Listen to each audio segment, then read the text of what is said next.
Alors guys, hier j'étais le détracteur. J'ai joué le rôle du procureur. Aujourd'hui, je vais jouer le rôle de l'avocat. Vous l'aurez compris, nous allons voir ensemble les 5 masterclass de Tenag.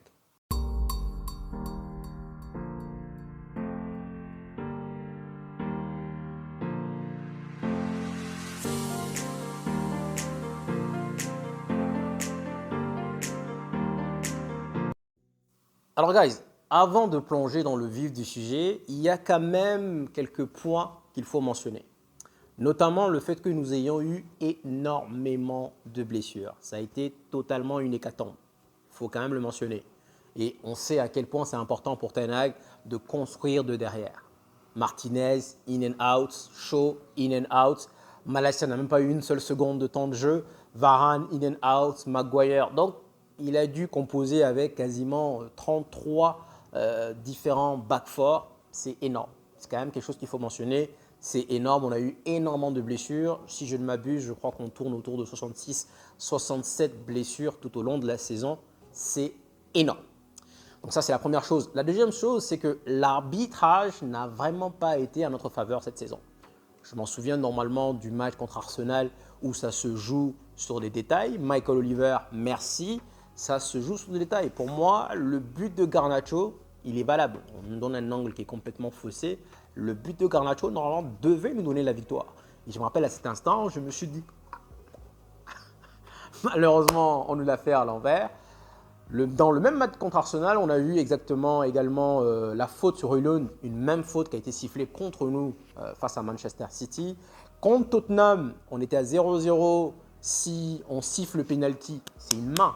Normalement, la règle, elle dit que si la balle, elle touche la main, c'est penalty.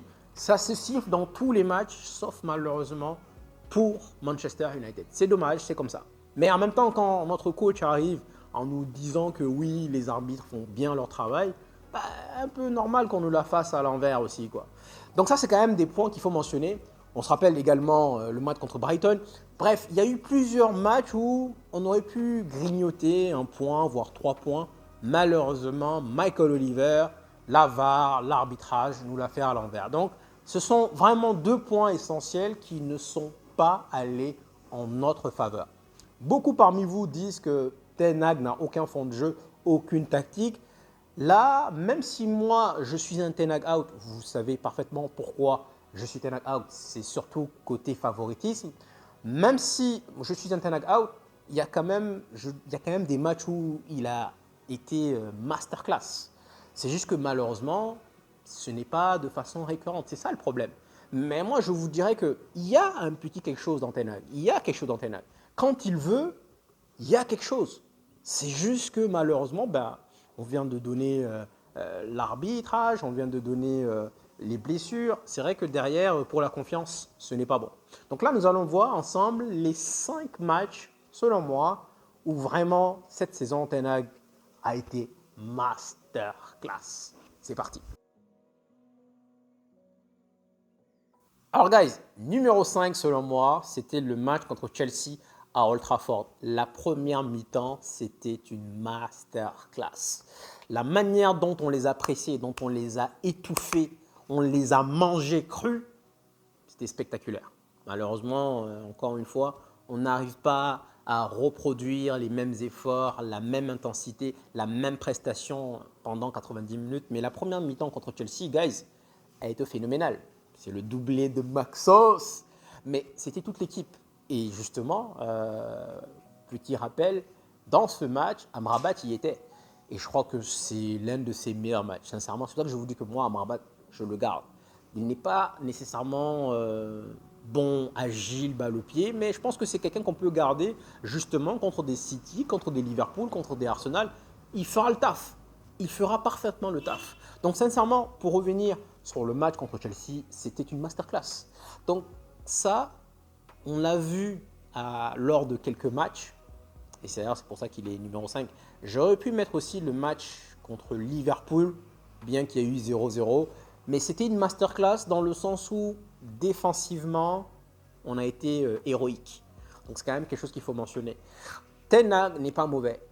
C'est juste qu'il est borné, il est têtu, Il fait du favoritisme, mais il n'est pas mauvais. C'est un bon coach quand il décide de vraiment jouer. Et on a vu contre Chelsea. Chelsea est arrivé à Old Trafford. Il n'y a eu que 2-1. Ça aussi, c'est un petit problème, un petit point sur lequel on devrait pouvoir évoluer. Parce qu'on n'est pas assez tueur. On ne tue pas. On gagne 2-1, on arrête de jouer, on merde 2 buts, c'est bon, ciao. Non, les grandes équipes, c'est 4, 5, 6 tarifs. À un moment donné, Arsenal te tapait 4, 5 à chaque fois. Ils ont marqué 6 à 6, 7 reprises. 6, 6, 6, 6. Nous, on marque 2 et puis on arrête de jouer. On l'a vu contre Coventry, on gagnait 3-0, on arrête de jouer. Mais sincèrement, ce match contre Chelsea, guys, c'était magnifique. Numéro 4, c'était le match contre Wolverhampton. Petite précision, le match au Molineux Stadium. Car le match à Old Trafford, on se rappelle tous. On se rappelle tous. Mais franchement, ce match pendant 60 minutes, c'était spectaculaire. C'était un régal. Il faut quand même qu'on se dise la vérité. Et bizarrement, ça coïncidait au fait que justement, Martinez et Varane jouent ensemble. Tout comme à la finale. Franchement, numéro 3, pendant 60 minutes, c'était vraiment du grand art. Je me suis régalé. Après, derrière, malheureusement, on a refait ce qu'on fait toujours. Je pense même d'ailleurs que Martinez s'est blessé lors de ce match. Et une fois qu'il est sorti, on a commencé à paniquer. On a commencé à faire ce que l'on fait de mieux, c'est-à-dire conserver, revoir un résultat et malheureusement ne pas pouvoir le conserver. Et donc, on est revenu à 3-3 et on se souvient bien sûr de ce but splendide, spectaculaire de Kobe Mainoo. Donc franchement, numéro 4, ce match contre Wolverhampton, pour moi, c'était un délice, c'était un régal. Il faut quand même qu'on se dise la vérité, dans les passes, dans l'ajustement, dans le contrôle du tempo, il n'y avait pas de bam bam bam, on a dominé le match, on n'a pas joué simplement en contre. C'était un match spectaculaire. Il faut quand même qu'on se dise la vérité, guys. Donc oui, on critique Ten Hag, mais il y a quand même des fois où il nous a donné des masterclass. Et j'estime sincèrement que ce match contre Wolverhampton, du moins pendant 60 minutes, donc il est quatrième parce que de 1, on était à l'extérieur, de 2, on l'a quand même duré pendant 60 minutes. Contre Chelsea, c'était malheureusement que pendant 45 minutes. Et donc, il est quatrième. Mais sincèrement, ce match-là, pour moi, m'a laissé un très, très, très bon souvenir. Numéro 3, guys, c'est l'un des plus beaux matchs auxquels on a assisté cette saison. Bien sûr, c'est le match contre Aston Villa. C'est vrai qu'on a battu Aston Villa aller-retour, mais le match à Old Trafford à l'aller, gagné 3-2, sachant qu'on était mené 2-0, spectaculaire. Spectaculaire. C'est vrai qu'on était mené 2-0 à la mi-temps, mais même pendant la première mi-temps, on a eu beaucoup d'occasions. Garnacho en a raté, Rashford en a raté. Et franchement, on est arrivé à la mi-temps, il y avait 2-0. Moi, je savais qu'on allait gagner ce match. Je l'ai senti, d'ailleurs, je l'ai dit dans le live. Ce match, je le savais qu'on allait gagner. Et sincèrement, ce match, il était phénoménal, prodigieux. Honnêtement, c'était un régal, de bout en bout en plus. D'ailleurs, je me rappelle le titre de la vidéo, de débrief de la vidéo, je l'avais intitulé Masterclass. Ce match, sincèrement, Ten Hag nous a montré dans ce match de quoi il était capable. Qu'est-ce qu'il avait dans le ventre. Ce match, c'était une masterclass. On a battu Aston Villa aller-retour, sincèrement, il fallait le faire.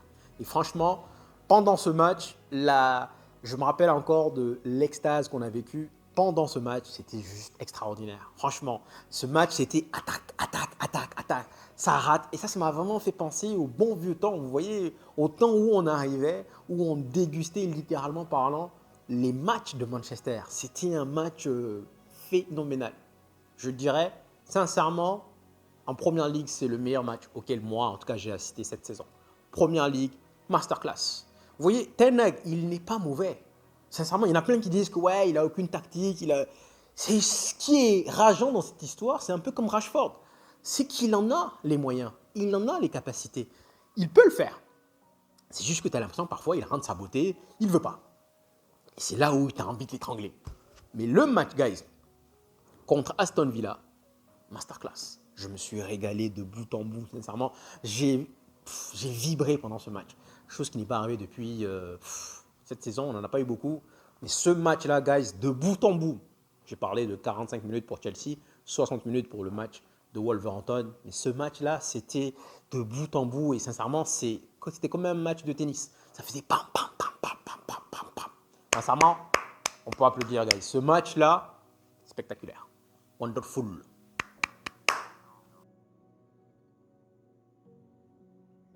Numéro 2, cette victoire contre Manchester City en finale de la FA Cup. D'autant plus que personne, je dis bien personne, ne nous voyait remporter ce match. Les fans de Chelsea étaient en train de jubiler. 0 coupe européenne pour vous. Ah, les envoyer en Conference League, les gars, c'est un régal. C'est un délice. Bref, ce match, nous avons littéralement parlant maté Manchester City. Franchement, personne ne nous voyait gagner.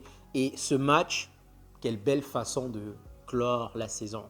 Je savais qu'on allait remporter ce match. Comment je le savais? Dans le regard de Ten Hag. Les conférences de presse sont pour moi autant aussi importantes que les matchs. Parce que pendant la conférence de presse, il y a une certaine énergie que le coach te transmet. Quand il est abattu, ben franchement, toi-même, tu es abattu. Tu te dis, bon, ben voilà. Quand il est là, déterminé, en vous disant que nous allons le gagner, il avait dit mot pour mot, nous n'avons pas été ridicules cette saison contre Manchester City. On se rappelle tous du match aller où on était bien dans le match avant un penalty bizarre qu'on accorde à Manchester City, faute de Højlund sur Rodri. Et aussi à l'Etihad, où on était à 1 partout jusqu'à la 70e minute. Parce que nous n'avions pas de banc. Mais là, cette fois-ci, nous avons un banc. Quand il dit ce genre de choses, guys, je sais qu'on va gagner. Et je dis, on va gagner ce match. Et donc, cette énergie-là, il me l'a transmise pendant la conférence de presse. Malheureusement, quelque chose qu'on a déjà dit, mais malheureusement, c'est cette énergie qu'il n'arrive pas à nous transmettre tout le long de la saison. Il est souvent abattu en nous disant, nous avons un problème, un déficit de joueurs. Back four, back four, back four. Ça, c'est quelque chose qu'il nous rappelle régulièrement. Mais quand Ten Hag le souhaite, guys, quand il décide de gagner un match, il ne lâche rien. Et on va voir juste après le numéro 1, il ne lâche rien. Et ce match, sincèrement, c'était une belle apothéose. C'était magnifique. Le deuxième but, il est spectaculaire. Franchement, passe à l'aveugle de Bruno, transversal. C'est coordonné, c'est ordonné, c'est juste spectaculaire. Et vraiment, ce match, je me dis, quelle belle façon de finir la saison. Surtout qu'on le mérite. Guys, on aurait dû aller l'année prochaine. Franchement, je vous l'ai déjà dit à plusieurs reprises, la Conference League, j'en veux pas. Je n'en voulais vraiment pas. Et là, franchement, bon, c'est l'Europa League, ce n'est pas la Ligue des Champions. Mais au moins, on ne va pas s'ennuyer. Parce que même si on critique,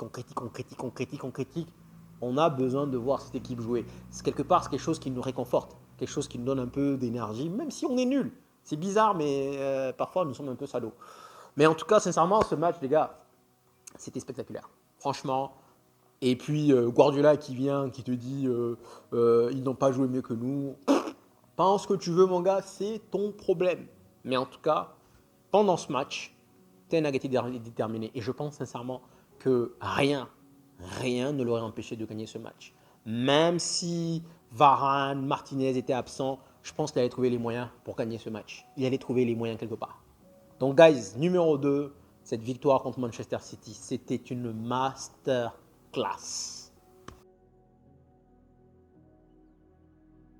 Et bien sûr, vous l'aurez compris, numéro 1, cette victoire contre Liverpool en quart de finale de la FA Cup. Je sais que beaucoup d'entre vous vont mettre la finale contre Manchester City numéro 1. Pour moi, ce match, les gars, il avait une saveur particulière. Il avait quelque chose de spécial. C'était franchement, de bout en bout, la différence, je dirais que ce match m'a procuré beaucoup plus de sensations, beaucoup plus de joie. Ce match, c'était un chef-d'œuvre. C'était un vrai chef-d'œuvre. La différence entre ce match et celui de City, c'est vrai que celui de City, nous gagnons la FA Cup, mais celui de City, nous avions mené 2-0. Maintenant, à la fin, il y a eu 2-1, on a commencé à stresser, mais on était quand même bien dans nos bottes. On se disait que, vu la détermination, la concentration que l'équipe a fait preuve tout le long du match, on ne peut pas perdre ce match. On ne pouvait pas le perdre. La différence entre celui-là et celui-ci, c'est que celui contre Liverpool, on devait sortir. Les gars, on devait sortir. La sensation n'est pas la même parce que on a mené rapidement but de McTominay, on a pris 2 buts. Donc, Liverpool a réussi à inverser la tendance en gagnant 2-1. On est revenu à 2-2, mais quasiment dans la fin du match. Et ce qui est de bien dans ce match, c'est que ce sont les indésirables, je vais les qualifier d'indésirables, c'est eux qui ont donné vie à ce match. Anthony, sincèrement, c'est un tocard. C'est vrai qu'il a marqué le but. Mais ce but-là, quand il le met, ce but, c'était... On était aux anges. Ah, je me suis retrouvé dans les airs en train de dire... Et donc franchement, les gars, ce match, c'était une masterclass. Masterclass, pourquoi? Parce que c'était un refus de perdre. Un refus total. Il ne voulait pas perdre. On a vu, c'est la première fois que je voyais Ten Hag prendre littéralement des risques. C'est-à-dire qu'on a vu des Bruno Fernandes, défenseur central. On a vu des Maguire attaquants. C'est ce qu'on lui demande. Prends plus de risques. Il fait trop de changements auxquels tout le monde s'attend. C'est trop attendu. On sait très bien que c'est une question de hiérarchie. Il va faire, peu importe la physionomie du match, il va faire entrer McTominay, il va faire entrer Anthony. On sait parfaitement ce qu'il va faire. Change, varie, impose ton style, Ten Hag. Et ce qu'il a fait pendant le match contre Liverpool, c'était tout simplement masterclass. On a vu des Anthony latéral, on a vu du Ferguson. Ça, c'est du Ferguson. Ferguson faisait ça à chaque fois. Et donc, c'est pour ça que ce match finit premier pour moi. Pourquoi? Parce qu'il y a eu énormément de rebondissements. On a été mené à 2 reprises, mais c'est le refus. Ce que j'ai aimé dans ce match, c'est et de la part des joueurs et de la part de Ten Hag, c'est le refus de perdre. Le refus, l'abnégation, le refus de perdre. C'est ça le mot. Et il y avait un fighting, il y avait, waouh, ce match en ébullition, le public était en feu. Franchement, ce match, pour moi, ne m'a pas procuré autant de sensations depuis très longtemps. Franchement. Et c'est la raison pour laquelle je le mets numéro 1, bien que derrière, face à City, on remporte la FA Cup. Mais pour vous qualifier en demi-finale, il fallait déjà jouer ce match. Et ce match, c'est masterclass. Tout simplement, c'est brillantissime. Honnêtement, en termes de sensations, en termes de moments, je crois que c'est le meilleur match auquel j'ai assisté depuis... Même l'Europa League ne m'a pas donné autant de... Parce que c'était pas beau à voir, on était là, on défendait. Ce match, c'était bam, bam, bam, bam. Et donc voilà, j'ai vu un Ten Hag qui a osé. Ose! Je préfère que tu oses et que tu te casses la gueule que de rester comme tu es. C'est ça, même dans la vie, c'est comme ça, les gars, il faut oser. Cassez-vous la gueule, moi c'est le conseil que je donne à tout le monde. Vaut mieux se casser la gueule. Peu importe vos objectifs, peu importe vos rêves, allez-y, cassez-vous la gueule. Parce qu'il n'y a que comme ça que vous allez apprendre. Si vous ne tentez jamais rien, ben vous allez toujours stagner. Et donc dans ce match, il a osé. Il a osé. Et donc pour moi, honnêtement, en termes de sensations, je répète encore une fois, c'est l'extase, c'est l'apothéose, c'est magnifique, masterclass. Et donc, guys, si on revit ces moments, si on revoit ces matchs, on sait que Ten Hag est capable. Il est capable. C'est juste que, comme on l'a dit, il est borné, il est... Donc franchement, je comprends. Je suis un Ten Hag out. Dans le cas où il reste, je n'aurai pas le choix. Je vais devoir le backuper. Mais je comprends parfaitement les pro Ten Hag. C'est pas comme si genre... non, moi je comprends. Ce qui m'énerve, c'est son côté favoritisme. Et on l'a encore vu à la finale. Amad Diallo n'a même pas eu 1 minute de temps de jeu. Ça, en tant que manager, c'est... Voilà. C'est... Voilà. Donc, guys, voici les arguments de part et d'autre de Ten Hag. Nous allons essayer de faire un jugement en profondeur sur les 2 dernières années, donc de tout ce qu'il a accompli, que ce soit les choses bien ou les choses mauvaises. On va essayer de faire le jugement. Et puis voilà. Donc bon, tout n'est pas à jeter. Il a remporté 2 titres. De toute façon, ça on le verra dans la prochaine vidéo. Il y a un coach en lui. Il peut être un excellent coach. Il peut l'être, à condition de le vouloir. Donc guys, j'espère que cette vidéo vous aura plu. J'espère qu'elle vous aura rappelé beaucoup de bons souvenirs. Et puis bon, ben voilà, demain, on fera normalement le jugement de Ten Hag. Comme d'habitude, vous connaissez la musique. Merci d'être arrivé jusqu'ici. Grand merci à vous tous, guys. Merci pour le soutien. On vient de dépasser la barre des 2700. Peut-être qu'on va finalement réussir à atteindre les 5000. Ça va être compliqué, mais les 5000 avant le 31 décembre, ça va être très compliqué, mais on va y aller. Donc, merci à vous tous, guys. Merci pour le soutien. Merci à vous tous. Je vous dis big up, big up, big up à vous tous, à vous et à vos familles. Merci encore une fois et prenez soin de vous.